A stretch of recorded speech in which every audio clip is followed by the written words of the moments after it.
Well, so far we've talked primarily about mica and mica-based pigments. Well, one of the other classic pigments that have been used for years in the cosmetic industry is bismuth oxychloride. Bismuth oxychloride basically comes from bismuth, and then it's reacted further to form the oxychloride. And it's interesting because you can see where the bismuth, oxygen, and chlorine actually line up to form a very platy material in and of its own right. And what happens, this creates a very lustrous particle, and you get a uniquely different appearance than you do with mica. It's a much softer, much more subtle result. Bismuth oxychloride has become very popular in the mineral makeups that are becoming more and more popular today. Well, why is that? What properties does it have that make it so valuable? Well, if we take a look at some of our colors, such as our Biluna Silk or our Biluna 2610 UVS, and we apply that to our skin and take a look, what you'll notice with bismuth is the coverage on your skin is so much more thorough than with mica-based products. And the other thing is that the luster is much softer. You don't get the pearly shine that you do with mica. You rather get a very soft, subtle coverage. It also hides skin's imperfections very, very well, has wonderful coverage, delightful opacity without providing a glow without really, being too shiny. In addition, bismuth has a very, very soft, gentle, creamy touch that on application, it just feels like your skin is getting as soft as it possibly can. What's the difference in using lauryl lysine or bismuth oxychloride, which is preferred? It's a good question, Kathy. I think when you're using the lauryl lysine, you're getting that very soft feel, but you're using it with a material that is a little more transparent and more platy. It's a larger platelet, if you will.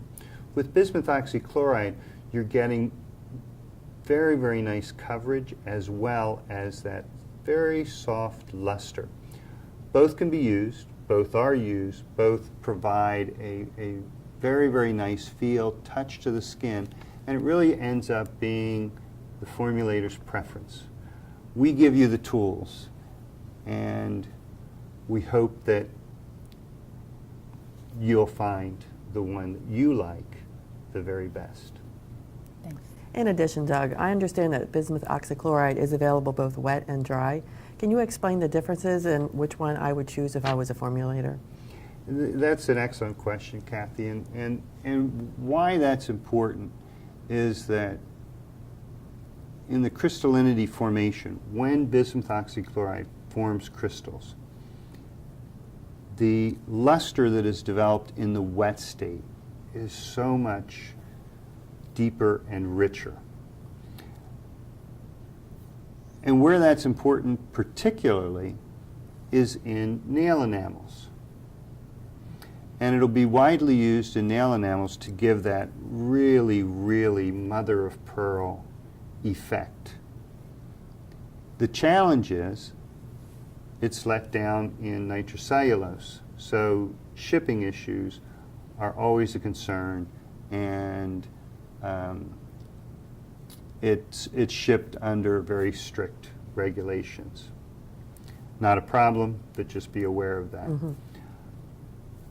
In the toiletries area, it's often used where it's let down in a series of solvents that can be found in our brochure.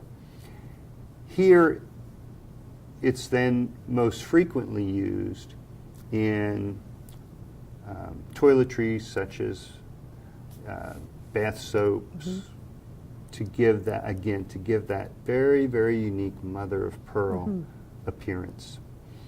For foundations, skincare, for eyeshadows, the dry look, even though it doesn't quite have the same luster, is preferred primarily because they're powder formulations. Thank you. You're welcome.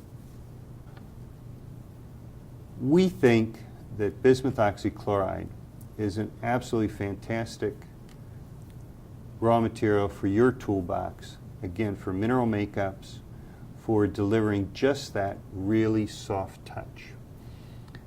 And we've also added a little bit to our white bismuth oxychloride by taking that and coating bismuth oxychloride onto mica and again adding some TiO2.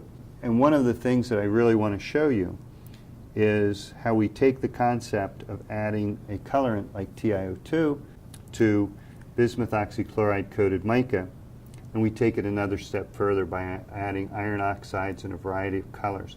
So let me introduce you to our bichroma colors momentarily.